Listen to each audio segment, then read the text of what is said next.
तो आज हम लोग फिर से एक हिंदी व्याकरण का नया सा टॉपिक जिसका नाम है समास। तो आज हम लोग पढ़ेंगे कि समास क्या होता है और समास कितने प्रकार के होता है, उदाहरण के साथ एकदम आसान भाषा में समझेंगे। तो सबसे पहले हम लोग जानते हैं कि समास क्या होता है। तो समास का परिभाषा होता है कि दो या दो से अधिक पदों को एक हो जाना समास कहलाता है। मतलब दो या दो से अधिक पद जब एक साथ मिल जाता है उसी को हम लोग क्या कहते हैं, समास कहते हैं। मतलब दो या दो से अधिक पद जब एक साथ मिल जाएगा उसी को हम लोग क्या कहेंगे, समास कहेंगे। जैसे में देखिए ये क्या है, राज है और ये क्या है, पुरुष है। राज और पुरुष दोनों को हम लोग मिला देंगे तो क्या बन जाएगा, राज पुरुष बन जाएगा। तो यही क्या हुआ, एक पद ये हुआ और एक पद ये हुआ तो दो पद हुआ। तब दो पद रहे या दो से अधिक पद रहे जब एक साथ मिल जाता है वही क्या हो जाता है, समास होता है। यहाँ क्या बन गया, समास। राज पुरुष क्या बन गया, समास बन गया। उसी प्रकार बहुत सारा ऐसा वर्ड होगा, गंगा का जल, गंगा जल, हाँ वो सब क्या हो जाता है, समास। गंगा का जल, गंगा और जल एक साथ मिलेगा तो क्या बन जाएगा, गंगा जल। तो वही दो या दो से अधिक पद जब एक हो जाता है, मिल जाता है, उसी को हम लोग क्या बोलते हैं, समास बोलते हैं। और जानेंगे कि अब समास कितने प्रकार के होता है। तो समास 6 प्रकार के होता है। पहला अव्ययी भाव समास, तत्पुरुष समास, कर्मधारय समास, द्विगु समास, बहुव्रीहि समास, द्वंद्व समास। और बारी बारी से जानेंगे कि ये सब होता क्या है। तो सबसे पहला देखिए क्या है कि अव्ययी भाव समास। अव्ययी भाव समास, तो अव्ययी भाव समास हम लोग किसे कहते हैं, इसका परिभाषा होता है जिसका पहला पद प्रधान हो उसे अव्ययी भाव समास कहते हैं। पहला पद प्रधान होने का मतलब ये होता है कि जो उसका पहला पद है, जैसे में देखिए कि प्रतिदिन, क्या है, प्रतिदिन। प्रतिदिन का मतलब पहला पद इसमें क्या हो गया, एक दो इसमें पद है, एक है प्रति है और एक दिन है। तो प्रति का मतलब क्या होता है, प्रत्येक का, दिन का मतलब दिन, तो प्रत्येक दिन क्या हो गया, प्रत्येक दिन। तो इसका पहला पद क्या है, प्रधान है, प्रत्येक दिन। उसी प्रकार क्या है, प्रति माह। प्रति मतलब प्रत्येक माह, मतलब प्रत्येक महीना। तो प्रत्येक महीना, लेकिन कौन सा महीना, प्रत्येक महीना। तो इसका पहला पद क्या है, प्रति है। तो जो पहला पद है तो वो प्रधान है, उसी को हम लोग क्या बोलते हैं, अव्ययी भाव समास। और अगला है तत्पुरुष समास। तो तत्पुरुष समास हम लोग किसे कहते हैं, इसका परिभाषा है कि जिसमें उत्तर पद का अर्थ प्रधान है उसे तत्पुरुष समास कहते हैं। तो उत्तर पद का मतलब होता है, जो यहाँ उत्तर पद है इसका मतलब होता है बाद वाला। इसमें क्या था, अव्ययी भाव में क्या था, पहले वाला।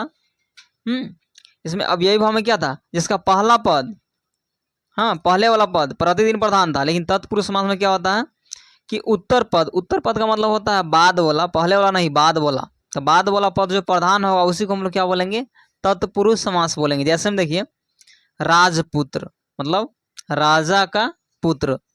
राजपुत्र का मतलब क्या होता है, राजा का पुत्र। तो पहला पद ये हुआ और उत्तर पद मतलब अंतिम पद क्या है, पुत्र है। अंतिम पद क्या है, तो पुत्र, किसका पुत्र, राजा का पुत्र। तो इसमें कौन सा पद प्रधान है, पुत्र प्रधान है। तो जो पद प्रधान होगा, मतलब लास्ट पद जो प्रधान होगा जिसमें, वो क्या हो जाएगा, तत्पुरुष समास हो जाएगा। तो समझ में आया गया क्या होता है अव्ययी भाव समास और क्या होता है तत्पुरुष समास। और अगला हम लोग जानेंगे अब तीसरा,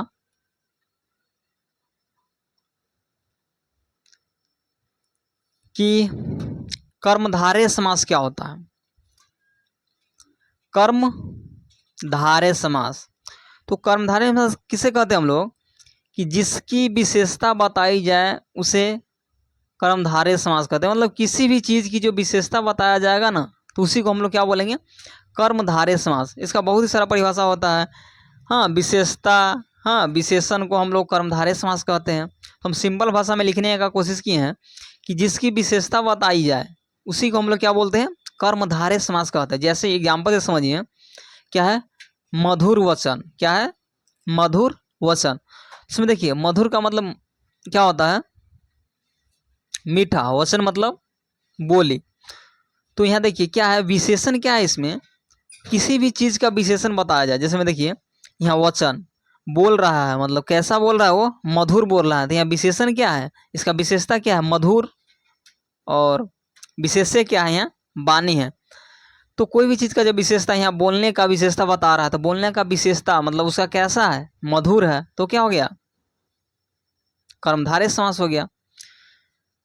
उसी प्रकार देखिए महादेव है, यहाँ क्या है, महादेव। तो महादेव का क्या होता है, महा और देव, तो उसका मतलब विशेषता क्या है, महा। देव कैसा है, महा है। देव कैसा है, महा है, यानी महान है। तो क्या हुआ, तो जो किसी भी शब्द का जो क्या करेगा, जो विशेषता बताएगा, तो वही क्या होगा, कर्मधारय समास। इसमें देख लिए मधुर वचन हो गया, महादेव हो गया, तो इसमें कैसे विशेषता बताता है, समझ गए। उसी प्रकार अगला है द्विगु समास। क्या है, द्विगु समास। तो द्विगु समास हम लोग किसे कहते हैं, तो इसका सिंपल परिभाषा है कि जिस समास में पूर्व पद संख्यावाचक हो उसे द्विगु समास कहते हैं। पूर्व पद का मतलब पहले वाला पद, पूर्व पद का मतलब क्या हुआ, उसका पहला पद। पहला पद क्या होगा, संख्यावाचक होगा, उसी को हम लोग क्या कहेंगे, द्विगु समास। देखिए त्रिफल। त्रिफल का मतलब क्या हुआ, त्रिफल।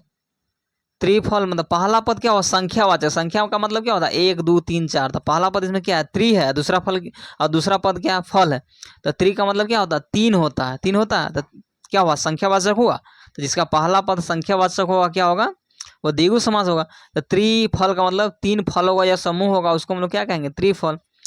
उसी प्रकार दशानन। 10 जोर आनन, मतलब आनन मतलब क्या होता है, मुख होता है। जिसका 10 मुख हो उसे हम लोग क्या कहेंगे, दशानन कहते हैं। तो 10 मुखों का समूह को हम लोग क्या कहते हैं, दशानन। तो पहला पद क्या है, 10 है, मतलब संख्यावाचक है। संख्यावाचक का मतलब समझते हैं कि 1 2 3 4 5 होता है।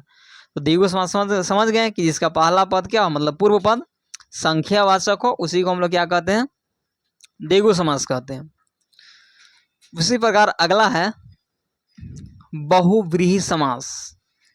बहुव्रीहि समास किसे कहते हैं, तो जिसका कोई पद प्रधान न हो उसे बहुव्रीहि समास कहते हैं। मतलब इसका एकदम सिंपल परिभाषा है, जिसका कोई भी पद प्रधान नहीं होगा उसी को हम लोग क्या बोलते हैं, मतलब कोई भी पद का खास मतलब नहीं निकलेगा, उसी को हम लोग क्या बोलेंगे, बहुव्रीहि समास। हाँ, जिसका कोई भी पद क्या हो, प्रधान न हो, उसे हम लोग क्या कहते हैं, बहुव्रीहि समास। जैसे में देखिए नीलकंठ।